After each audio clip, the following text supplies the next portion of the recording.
అంగన్వాడీ ఉద్యోగులు ఈ రోజుకి 22 రోజులుగా సమ్మె చేస్తున్నారు. కానీ సమ్మె పట్ల రాష్ట్ర ప్రభుత్వం మాత్రం చాలా నిర్లక్ష్యంగా వ్యవహరిస్తుంది. వీళ్ళ సమస్యలు పరిష్కరించకపోగా సమ్మెను విచ్ఛిన్నం చేయడం కోసం అనేక కుట్రలు పన్నుతున్నది. ఆ కుట్రలను పటాపంచలు చేస్తూ సమ్మెను జయప్రదంగా ఈ రోజు వరకు సమ్మె నిర్వహిస్తున్నారు. మేము సిఐటిగా చెప్పదలుచుకున్నాం, రేపటి నుంచి సమ్మె చాలా ఉధృతంగా జరిగేటువంటి అవకాశం ఉంది. 3వ తేదీ అంటే రేపు కలెక్టర్ కార్యాలయాల ముట్టడి తర్వాత రాష్ట్రం అంతా కూడా అంగన్వాడీలు చాలా పెద్ద ఎత్తున ఉద్యమించడానికి సిద్ధమవుతున్నారు. రాష్ట్రంలో జరిగేటువంటి ఈ విస్తృతమైనటువంటి పరిణామాలకి రాష్ట్ర ప్రభుత్వమే బాధ్యత వహించాల్సి ఉంటుందని చెప్పి సందర్భంగా చెప్పదలుచుకున్నాను. ఈరోజు న్యాయమైనటువంటి డిమాండ్లు ఏమి ఇల్లు అడిగేటువంటిది వాళ్ళ వేతనాలు పెంచమని, అంటే గత 4 సంవత్సరాలుగా ఇల్లు అడుగుతున్నారు. వాళ్ళకి నిత్యావసర వస్తువుల ధరలు విపరీతంగా పెరిగిపోయినాయి. ప్రతి వస్తువు 1000%, 200%, 300% పెరిగినటువంటి పరిస్థితి ఉన్నది. కాబట్టి పెరిగిన ధరలకు అనుగుణంగా ఈరోజు వేతనాలు పెంచాలని చెప్పి మేము డిమాండ్ చేస్తున్నాం. అట్లాగే 2వ డిమాండ్ గ్రాడ్యుయేటీ. ఈరోజు 30 సంవత్సరాలుగా పనిచేసినటువంటి అంగన్వాడీ టీచరు చివరకు ఏమాత్రం చిల్లిగా కూడా చేతిలో పడకుండా ఇంటికి పోవాల్సినటువంటి పరిస్థితి వస్తుంది. సుప్రీంకోర్టు చెప్పింది గ్రాడ్యుయేటీ ఇవ్వాలని చెప్పి, కానీ ఇప్పటి వరకు అమలు చేసినటువంటి పరిస్థితి లేదు. కాబట్టి దేశానికి సంబంధించిన అత్యున్నత న్యాయస్థానమైన సుప్రీంకోర్టు చెప్పినటువంటి తీర్పుని అమలు చేయాలని చెప్పి సందర్భంగా మేము డిమాండ్ చేస్తున్నాం. కాబట్టి ఈ 2 ముఖ్యమైనటువంటి డిమాండ్లపైన వెంటనే మంత్రులను పిలిపించి చర్చలు జరిపి ఆ రకంగా ఈ అంగన్వాడీ ఉద్యోగులను న్యాయమైనటువంటి డిమాండ్లు పరిష్కరించాలని, లేదంటే భవిష్యత్తులో మా సమ్మె మరింత ఉధృతం చేస్తామని చెప్పి సందర్భంగా హెచ్చరిక చేయదలుచుకున్నాం. ఆ పేరు అంజిబాబు, సిఐటి జిల్లా అంగన్వాడీల సమ్మె 22వ రోజు కొనసాగుతూ ఉంది. 22 రోజులుగా అంగన్వాడీలు సమ్మె చేస్తూ ఉన్నా చాలా దుర్మార్గమైన ప్రభుత్వం ఈ రాష్ట్రంలో అధికారంలో ఉంది అనేటువంటి స్పష్టంగా మనకు అర్థమవుతూ ఉంది. ఎందుకంటే అనేక మంది ఈరోజు అంగన్వాడీలే కాదు, మున్సిపాలిటీ వాళ్ళు సమ్మె చేస్తున్నారు, సర్వశిక్షా అభియాన్ వాళ్ళు సమ్మె చేస్తున్నారు, టీచర్లు సమ్మెలోకి వస్తామని చెప్తున్నారు. అంటే సమాజంలో వృత్తులు చేసుకునేటువంటి వాళ్ళు, ఉద్యోగాలు చేసుకునేటువంటి వాళ్ళు ఈ దుర్మార్గమైన పాలనకు వ్యతిరేకంగా సమ్మెలోకి వస్తున్న ఈ ప్రభుత్వం చాలా నిస్సిగ్గుగా పరిపాలన కొనసాగిస్తూ ఉంది. వాళ్ళు కోరుతున్నటువంటిది ఏది చాలా చాలా న్యాయమైనటువంటి కోరికలు కోరుతూ ఉన్నారు.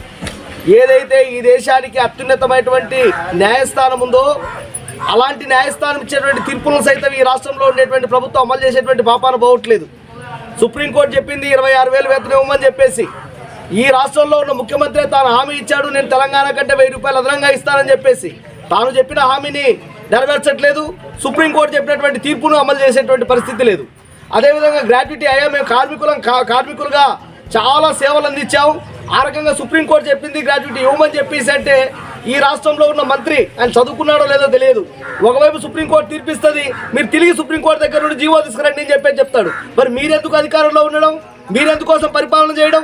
అంటే ప్రజలు ఏ సమస్యలతో ఉన్నారు, ఎలాంటి సమస్యల్లో మేము జోక్యం చేసుకుని పరిష్కరించాలా అని చెప్పేటువంటి కనీసమైనటువంటి జ్ఞానం లేని వ్యక్తులు ఈ రాష్ట్రంలో మంత్రులుగా, ముఖ్యమంత్రిగా ఉన్నారు.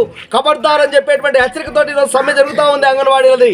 22వ రోజు సమ్మె తర్వాత రేపటి నుండి ఓ ఉధృతమైనటువంటి సమ్మె. ఇప్పటికే కుల వివక్ష వ్యతిరేక పోరాట సంఘమే కాదు, ఈ సమాజంలో ఉండేటువంటి అనేక రకాల సంఘాలు, సమాజాలు అనేక మంది ఈరోజు సపోర్ట్గా వచ్చారు.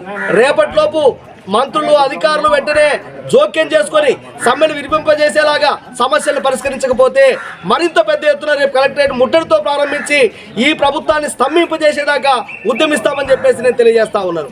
నా పేరు ఎండి ఆనంద్ బాబు, కేవీపీఎస్ జిల్లా ప్రధాన కార్యదర్శి, కర్నూలు. మా అంగన్వాడీ వర్కర్స్ అండ్ హెల్పర్స్ సమ్మెలో పాల్గొనడం జరిగినది.